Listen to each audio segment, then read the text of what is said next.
Hi అండి, welcome to సిబిహెచ్ learning channel. నేనైతే ఈ ప్రత్యక్ష దైవాలు 10th క్లాస్ లెసన్లో 6 పద్యాలు ఇంపార్టెంట్ చెప్తున్నాను చూడండి. ఈ 6 పద్యాలు నేర్చుకుంటే ఖచ్చితంగా మనకి ఒక పద్యం అడిగే ఛాన్సెస్ ఉంటుంది.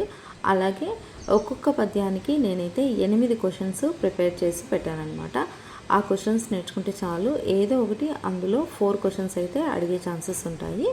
ఇక్కడ ప్రత్యక్ష దైవాలు పాఠ్యంలో నుంచి పద్యం 1 అన్నమాట. ఏ నిమ్మయి అనే పద్యంలో నుంచి మనకు అడిగే ఛాన్సెస్ ఉంటుంది. అయితే ఇందులో మనకి కొన్నిసార్లు మీనింగ్స్ అడుగుతారు, సమాసం కనుక్కోండి అంటారు, సంధి కనుక్కోండి అంటారు. కాబట్టి నేను అందులో మెయిన్ ఇంపార్టెంట్ రాశాను అనమాట. భూనత అంటే ఓ రాజు నార్మల్గా అయితే, కానీ ఇందులో వచ్చి కౌశిక ముని అని అర్థం అనమాట. ఉత్తమ అంటే మంచి, విజ్ఞాన ఉన్నతి అంటే విజ్ఞాన ప్లస్ ఉన్నతి, ఎరింగెత్తున్ అంటే తెలియజేసేదను అని అర్థం అనమాట. ఇక భావం దగ్గరికి వస్తే మనకు భావం రాయండి అని ఎక్కడ అడగరు. బట్ కానీ ఈ భావం నేర్చుకుంటే మనం ఏ క్వశ్చన్ అడిగినా కూడా ఆన్సర్ రాసే విధంగా ఉంటుందన్నమాట. భావం చూడండి. ఓ కౌశిక మహర్షి, నీవు నన్ను సర్వజ్ఞుడంటూ పొగిడావు కదా. నేను అంతటి విజ్ఞానాన్ని పొందడానికి మూల కారణం ధర్మం ఒకటి ఉంది. ఆ ధర్మాన్ని కంటికి కనిపించి అర్థమయ్యేలా తెలియజేస్తాను అని అర్థం అనమాట. ఇందులో ధర్మవ్యాధుడు అనే నేమ్ అయితే మెన్షన్ చేయలేదు, మనమైతే మెన్షన్ చేసుకోవాలి. ధర్మవ్యాధుడు కౌశిక మహర్షితో అంటున్నాడనమాట. ఓకేనా. ఇక్కడ ప్రశ్నలు అయితే మనకు వస్తే పై పద్యంలో సంబోధన పదం ఏది అంటే, సంబోధన పదం మనకొచ్చి భూనత అనుంది కదా, ఓ రాజు కౌశిక ముని అని రాయొచ్చు అనమాట ఆన్సరు. అలాగే ఇంకా పై పద్యంలో మాటలు ఎవరు ఎవరితో అన్నారు అంటే, ధర్మవ్యాధుడు కౌశిక మహర్షితో అన్నాడనమాట. ధర్మవ్యాధుడు కౌశికునికి ఏం తెలియజేస్తున్నాడు అనేది ఇక్కడ క్వశ్చన్. ఇక్కడ ధర్మవ్యాధుడు కౌశికునికో ధర్మం గురించి తెలియజేస్తున్నాడు అనమాట. ధర్మవ్యాధుని సర్వజ్ఞుడని ఎవరు అభినందించారు అంటే, కౌశిక ముని అభినందించాడు. ధర్మవ్యాధుడు విజ్ఞానం పొందడానికి కారణం ఏమిటి అంటే, అతను చేసిన ధర్మమే అనమాట. మూల కారణం ధర్మము. ఏది పొందాడు అంటే జ్ఞానం పొందాడు. తర్వాత పై పద్యం ఆధారంగా ఏదైనా ప్రశ్నను తయారు చేయండి అంటే, మనము ఈ పద్యం శీర్షిక రాయండి అనేది రాస్తే సరిపోతుంది, లేకపోతే ఏదైనా క్వశ్చన్ అయితే రాయొచ్చు అనమాట. నెక్స్ట్ ఇంకో పోయం దగ్గరికి వెళ్ళేసరికి జనని జనకుడు అనే పద్యం అనమాట. ఇక్కడ జనని అంటే తల్లి, జనకుడు అంటే తండ్రి, సద్గురుడు అంటే మంచి గురువు, యువరున్ అంటే ఈ 5గురు, వాంఛ అంటే కోరిక, వసుధ అంటే భూమి, గృహస్థుడు అంటే ఇంటి యజమాని అని అర్థం అనమాట. ఇక్కడ ఏదో ఒక మీనింగ్ అడిగే ఛాన్సెస్ ఉంటుంది.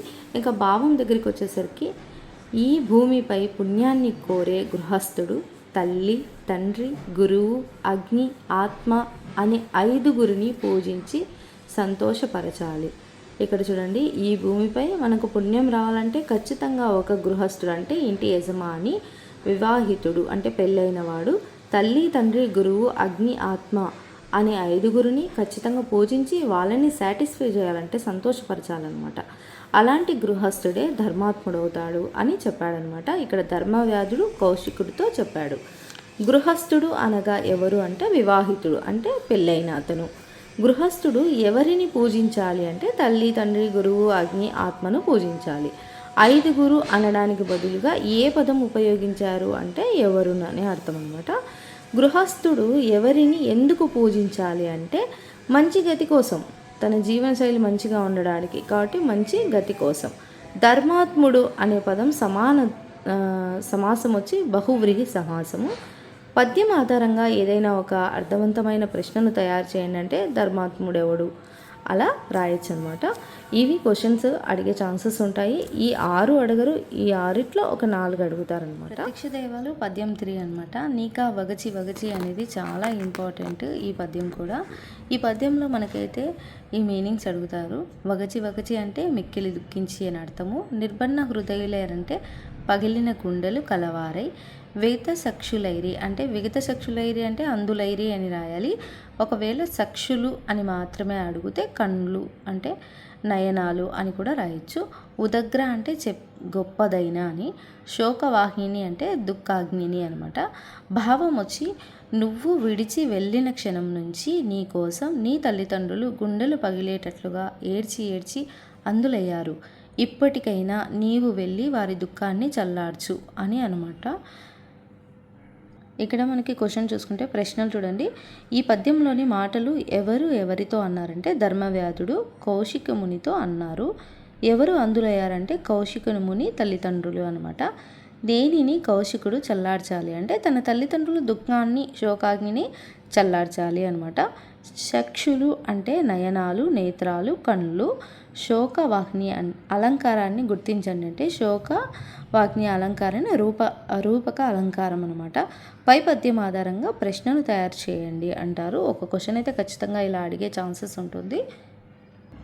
ఇక మన ప్రత్యక్ష దైవాలు పద్యం 4 అనమాట. నీ అధ్యాయనమ్మును అనే పద్యం ఇది.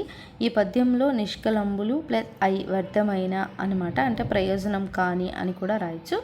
భావం వచ్చి నువ్వు సంపాదించిన విద్య కానీ పుణ్యం కానీ నువ్వు పడే శ్రమ కానీ తల్లిదండ్రులకు సేవ చేయకపోతే వ్యర్థమవుతాయి. అంటే నువ్వు ఏదైతే సంపాదిస్తావో అది తల్లిదండ్రులకు సేవ చేయకపోతే అవన్నీ వేస్ట్ అనమాట. కాబట్టి నేను చెప్పిన విధంగా ఆచరించు, నీకు మేలు కలుగుతుంది అని ధర్మవ్యాధుడు కౌశిక మునితో అన్నాడు. ప్రశ్నలు చూసుకుంటే నిష్కలము అంటే వ్యర్థమైన, ప్రయోజనం కాని అని అర్థము. తల్లిదండ్రులకు సేవ చేయకపోతే ఎటువంటి నష్టాలు జరుగుతాయి అంటే మనం సంపాదించిన విద్యను పుణ్యం కోసం చేసే శ్రమ అంతా నష్టమైపోతాయి అన్నమాట, వేస్ట్ అయిపోతాయి. కౌశికుని మేలు కలగాలి అంటే అతడు ఏం చేయాలి? తల్లిదండ్రులకు సేవ చేయాలి. సుకృతము అంటే పుణ్యం అని అర్థము. పై పద్యంలో మాటలు ఎవరితో పలికినవి అన్నారు అంటే ధర్మవ్యాధుడు కౌశిక మునితో అన్నారు. ఎవరిని సేవించుట వలన ఉత్తమ మార్గాన్ని కవి తెలిపెను అన్నమాట. అంటే తల్లిదండ్రులను గురువులను సేవించుట ఉత్తమ మార్గం అనమాట. ఇక్కడ మనం చూసుకుంటే ప్రశ్నలు తయారు చేయండి అంటే ఎవరికి మేలు కలుగుతుంది, లేకపోతే శీర్షిక రాయండి, ఇలా అయినా రాయొచ్చు. నెక్స్ట్ వచ్చి ప్రత్యక్ష దైవాలు పద్యం 5 చూడండి. ఇది ఎట్టిదా అనే పద్యం అనమాట. ఇది అనగా అంటే ఓ ధర్మవ్యాధుడా, పుణ్యాత్ముడా అని అర్థము. హిత అంటే మేలు జరగడం, మేలు చేసే వాళ్ళని హితులు అంటారు కదా, అలాగనమాట మేలు. ఇక భావం దగ్గరికి వచ్చేసరికి ఓ మహానుభావ లేక పుణ్యాత్ముడా, నీవు చెప్పిన మాటలు సరైనవి, ఉత్తమమైనవి, శ్రేష్టమైనవి, మేలు కలిగించేవి. వాటిని నేను శ్రద్ధగా విన్నాను, తప్పక ఆచరిస్తాను, తల్లిదండ్రులను సేవించి తరిస్తాను అని భావం అనమాట. ఇక ప్రశ్నల్లోకి వస్తే అనఘడు అంటే ఓ ధర్మవ్యాధుడా, పుణ్యాత్ముడా అని అర్థము.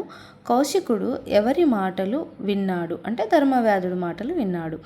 ధర్మవ్యాధుడు కౌశికుడికి ఎటువంటి మాటలు బోధించాడు అంటే హితము కలిగించేటి, అంటే మంచి జరిగేటివి అనమాట. ఓకేనా, శ్రేష్టమైనటివి బోధించాడు. గురుజనములు అంటే ఎవరు అంటే తల్లిదండ్రులు అని అర్థము. పై పద్యంలోని మాటలు ఎవరితో పలికినవి. ఈ పోయమ్స్లో 6 పోయమ్స్లో ఇలా ఈ క్వశ్చన్ చాలా ఇంపార్టెంట్ అనమాట. ధర్మవ్యాధుడితో కౌశిక ముని అన్నారు. ఇక పై పద్యం ఆధారంగా ప్రశ్నలు తయారు చేయండి అంటే ఒక శీర్షిక రాయండి. ఇంకేదైనా సరే మీకు ఇష్టం వచ్చిన క్వశ్చన్ అయితే మనం తయారు చేసి నోట్ చేసేయచ్చు అనమాట. ఇక ప్రత్యక్ష దైవం పద్యం 6 అనమాట. నాదైన భాగ్యవశమును అనేది పద్యము. భాగ్యం అంటే అదృష్టము, ఆహ్లాదం అంటే సంతోషం అనమాట. ఇక భావం దగ్గరికి వచ్చేసి నీతో స్నేహం కలగడం నా అదృష్టం, నీతో స్నేహం కలగడం నా అదృష్టం, నా మనసు అమితమైన సంతోషం నిండింది, నాకు కలగబోయే మంచికి శుభాలన్నిటికీ ఇదే ఒక సూచిక. ఓకేనండి, ఇదే ఒక మెట్టు అనమాట, ఇదే ఒక తుది అనమాట. ప్రశ్నల్లోకి వెళ్తే భాగ్యం అర్థం అదృష్టము. కౌశికుడు ఎవరు స్నేహాన్ని పొగిడారు లేకపోతే కీర్తించారు అంటే ధర్మవ్యాధుడు స్నేహాన్ని. ఆహ్లాదం అంటే సంతోషం అనమాట. పై పద్యంలోని మాటలు ఎవరితో అన్నారంటే కౌశికుడు ధర్మవ్యాధితో అన్నాడు. ఓకేనండి, కౌశికుడు ధర్మవ్యాధునితో అన్నాడు అనమాట. ఎవరి మనసు సంతోషంతో నిండింది అంటే కౌశిక ముని మనసు సంతోషంతో నిండిపోయిందనమాట. పద్యం ఆధారంగా ఏదైనా ఒక ఒక అర్థవంతమైన ప్రశ్నను తయారు చేయండి అంటే పద్యం యొక్క శీర్షికను తయారు చేయండి, లేకపోతే శుభాలన్నీ కలగడానికి ఎవరు మూలం, ఇలా ఏదైనా ఒక క్వశ్చన్ అయితే తయారు చేయండి. ఈ 6 అయితే చాలా ఇంపార్టెంట్ అనమాట. ఇందులో నుంచి ఖచ్చితంగా ఒకటి అడిగే ఛాన్సెస్ ఉంటుంది కాబట్టి బాగా నేర్చుకోండి. All the best.